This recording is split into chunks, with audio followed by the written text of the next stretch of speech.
A lot of what we had to make sure that we did with the art style was to, in essence, make it still feel like the post-nuclear world that it was. And that is the kind of the weird 50s, but 100 years after the 50s, if the 50s just stayed the 50s, and then bringing in this idea of Vegas. Josh had one of the first team meetings, and he talked about Vegas as being one of his ideas, but more importantly, that it'd be the Rat Pack era. And when he said that, then I was just joyous, because it's just great aesthetics at that time. When we started the game, there were a few things aesthetically that we knew we wanted to do. We wanted to make sure that the architectural style of homes and as well as the casinos either reflected 50s style from the Vegas era, or it reflected an even earlier time, more like the settlers of the West.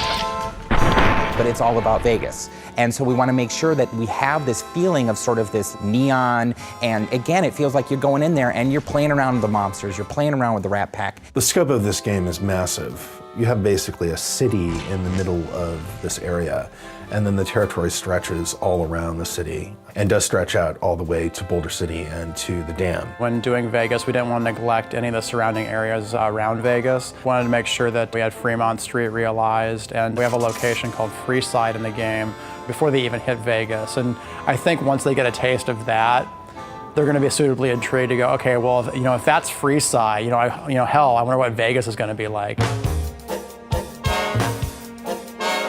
The Vegas that we were representing was really classic Vegas. This is something that dovetails nicely with the general aesthetic of the Fallout series as a whole. Everything to do with the Strip is a big artistic playground. One of the strengths we saw about being able to use Vegas as a location is because all those casinos have their own individual themes. It's like a big amusement park the size of a city.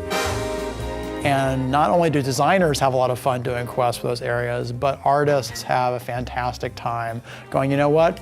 We can just play around with this location because that's what Vegas is all about. When I take pictures or give reference and then say, I kind of want to like it like this, I'm kind of going to want to like this, it's very nice to see the artist come back with something that's even better than what I had imagined in the first place. I think people are really going to dig how different it is from the Capital Wasteland and how we sort of captured the feeling of the Mojave.